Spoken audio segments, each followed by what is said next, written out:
देखते हैं आज समाचार में क्या है। हाँ। लड़की के दिल में बजी मोहब्बत की घंटी, तो मिस कॉल मारने वाले के साथ भागी युवती। क्या क्या हो रहा है आजकल। रामायण सीरियल का दिखा बच्चों में असर, माँ बहन करने वाले अब दुष्ट, दुराचारी, मरकट और कपटी बोलने लगे। वाह वाह वाह, क्या बात है। पति ने जायदाद बेचकर पत्नी की पढ़ाई कंप्लीट की, नौकरी मिलते ही पत्नी प्रेमी संग फरार है। ये तो बहुत गलत बात है, ऐसा नहीं होना चाहिए। अरे अरे, आ गए। आओ आओ आओ आओ, अंदर आओ अंदर आओ। आना अंदर आना। पापा, ये मेरा दोस्त है। नमस्ते अंकल। नमस्ते बेटा, नमस्ते नमस्ते। क्या नाम है बेटे?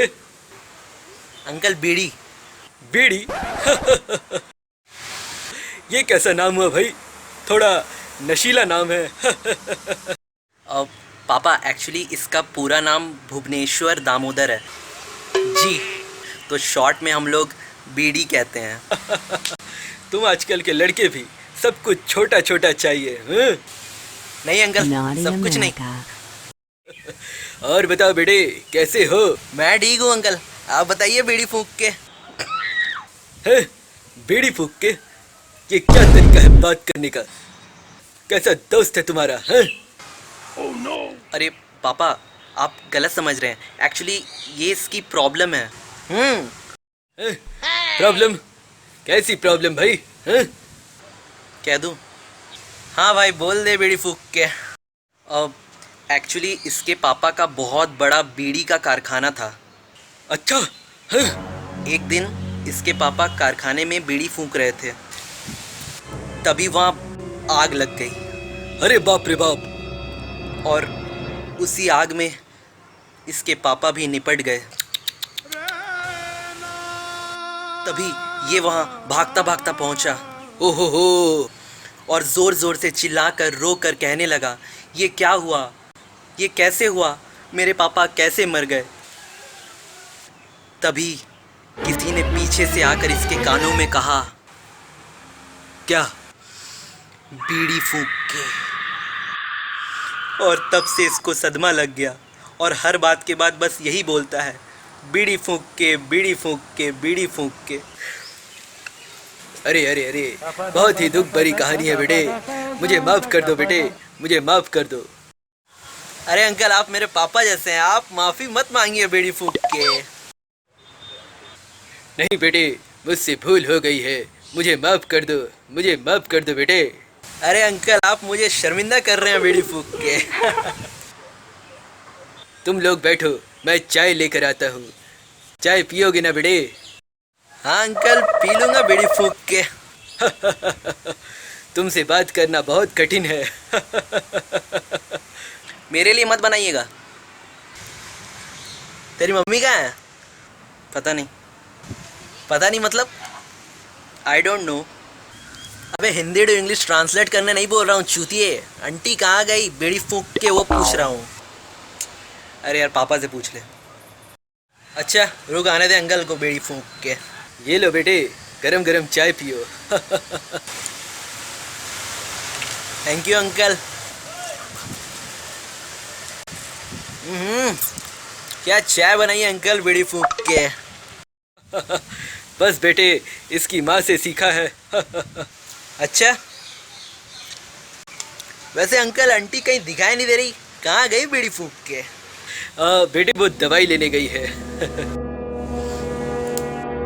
दवाई लेने? किसकी तबीयत खराब हो गई बीड़ी फूंक के? किसी की नहीं। तो फिर दवाई क्यों चाहिए बीड़ी फूंक के?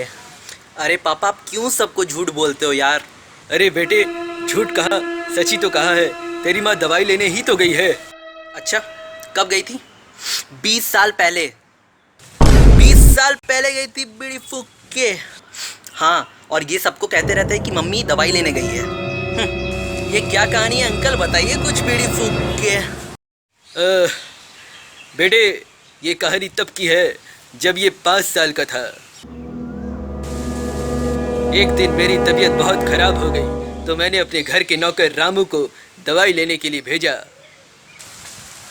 फिर जब बहुत देर तक रामू वापस नहीं आया तो इसकी माँ गई दवाई लेने के लिए। उसके बाद ना तो रामू आया और ना ही इसकी माँ आई। कभी नहीं आई बेटे। तो आप लोगों ने ढूंढा नहीं उनको बीड़ी फूंक के?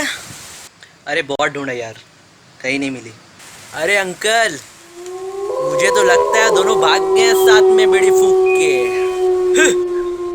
वही तो मैं समझाता हूँ इनको कि वो दोनों भाग गए हैं, अरे पर ये है कि समझते ही नहीं है। बेटे, हो सकता है कि अभी तक दवाई मिली ना हो।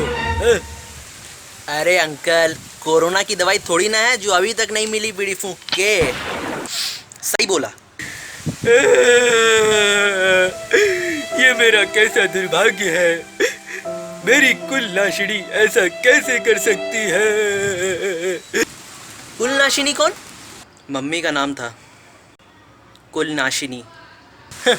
जैसा नाम वैसा काम, और क्या उम्मीद करते हो बीड़ी फूंक के?